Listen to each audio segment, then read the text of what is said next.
जिससे कि हमने कोई टोल फ्री नंबर जारी नहीं किया कि पब्लिक घर बैठे उस नंबर पर शिकायत कर सके। तो आने वाले समय में हो सकता है कि जितने भी मूलभूत सुविधाएं, चाहे पानी की हो, चाहे बिजली की हो, चाहे वो स्ट्रीट लाइट की हो, चाहे वो सड़क पे गंदगी की हो, चाहे वो नगर निगम से संबंधित कोई व्यवस्था हो, ग्रामीण व्यवस्था से संबंधित कोई व्यवस्था हो, तो उसमें एक ही सिंगल कंट्रोल रूम का नंबर रहे। जैसे पब्लिक का भी 112 नंबर है।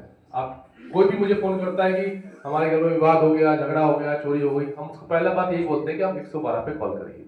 पहला जो इसको उसको पहली लाइन हमारी ये होती है 112 पे कॉल करिए, हम भी यहाँ से पुलिस को बुलवाते हैं।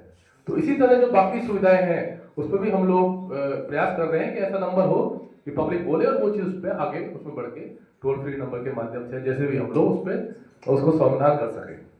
किसी भी चीज में ऐसा ना हो कि पब्लिक आके बोलने लगे कि सर हमारे यहाँ पे ये समस्या आ रही है।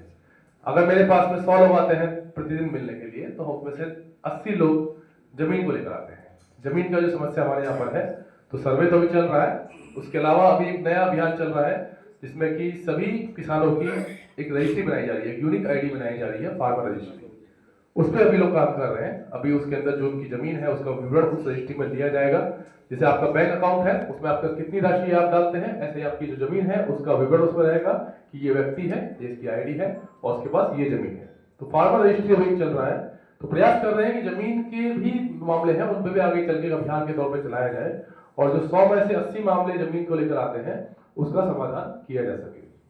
शहर की जो बाकी विकास कार्य हैं वो तो हमारे जनप्रतिनिधियों के माध्यम से लगातार हो रहा है। अभी यहाँ बैठे थे हमारे कई सम्मानित जन आए थे और कई बार उन्होंने रिक्वेस्ट भी करी थी कि पीछे बैठे हैं, उन्होंने बोला था कि जो पीछे बाजार समिति के सामने वाला रोड है वो बड़ा ही खराब रोड है, उसको ठीक कर दिया जाए। तो अभी काम शुरू हो गया है नगर निगम के माध्यम से। तो जो भी इस तरह की समस्याएं होती हैं, जो आपका मोती झील के साइड वाला रोड है उससे ट्रैफिक व्यवस्था में सुधार हुआ है। बाकी शहर में कई और भी जब काम बन रहे हैं, छतौनी सब्जी मंडी में जाम लगता था उसका और भी काम काफी तेजी से चल रहा है। काफी सारे एक्सप्रेसवे यहाँ पे आ रहे हैं। रक्सौल एयरपोर्ट में अब भूमि अधिग्रहण में पेमेंट होना शुरू हो जाएगा अगले वीक से।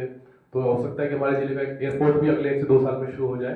तो डेवलपमेंट के काम तो चलते ही रहेंगे, लेकिन प्रशासन की जो भूमिका है वो एकदम सहज रहनी चाहिए, सरल रहनी चाहिए, सुलभ रहनी चाहिए और किसी भी व्यक्ति को प्रशासन के पास जाने में या अपनी बात रखने में किसी प्रकार की समस्या नहीं होनी चाहिए। और उस समस्या रखने के बाद में प्रशासन को प्रयास करना चाहिए कि इस तरह की जितनी भी समस्याएं पूरे जिले में आ रही होंगी उनको हम एक साथ एक कैटेगरी के तौर पे लेके और एक समाधान निकाल सके ताकि पब्लिक को और सहूलियत हम लोग दे सके। तो इसका नाम भी दिया गया है कि ईज ऑफ डूइंग, ये बोला गया है। और 7 निश्चय पार्ट 3 का ये एक महत्वपूर्ण निश्चय है। हम लोग इस पर काम करेंगे। उसी का एक और बिंदु था कि जिले के जितने भी व्यवसायी हैं जो अपने व्यवसाय को बढ़ाना चाहते हैं या नए व्यवसायी आना चाहते हैं, उनसे एक दिन फिक्स करके मंथ में एटलीस्ट 1 या 2 दिन फिक्स करके लगातार उनसे बातचीत की जाए और लगातार उनसे सुझाव लिए जाए। तो हम लोग प्रयास करेंगे कि आप लोगों से एक बैठक हम लोग करें, अलग से डिटेल में बैठक करें, जिसमें आप लोग जो आप प्रयास कर रहे हैं उसमें हम लोग कैसे सहयोग दे सकते हैं इस बात को आपसे सुने, हम लोग इस पर हम लोग काम करें। और अभी मुख्य सचिव महोदय ने तो शुरू कर दिया है, पर भी वो आप लोगों से बात कर रहे हैं और जो भी सुझाव आपके आ रहे हैं वो घूम के पॉलिसी के तौर पे, नीतिगत निर्णय के तौर पे हम लोगों को मिल रहे हैं। हम लोग उसको इम्प्लीमेंट करने जा रहे हैं।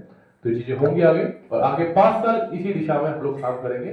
तो प्रशासन का ये महत्वपूर्ण पहलू है जो मैं आपके सामने रखना चाह रहा था। और बाकी आपका चैम्बर ऑफ कॉमर्स की लगातार गतिविधियां होती हैं, लगातार हम लोग संपर्क में रहते हैं। बहुत अच्छा काम आप लोग कर रहे हैं। इस तरह का चैम्बर ऑफ कॉमर्स, सही बोल रहे थे कि बेतिया में अभी इतना स्ट्रॉन्ग नहीं हुआ है, हो सकता है आगे चल के हो, लेकिन हमारे जिले का है और यही सर आए हैं, उनको भी अच्छा लगा होगा, वो भी जान के खुश हुए होंगे कि इतने लोग हमारे एक्टिव हैं जो इतनी सर्दी में भी आके यहाँ पर जिले के विकास के लिए बात कर रहे हैं।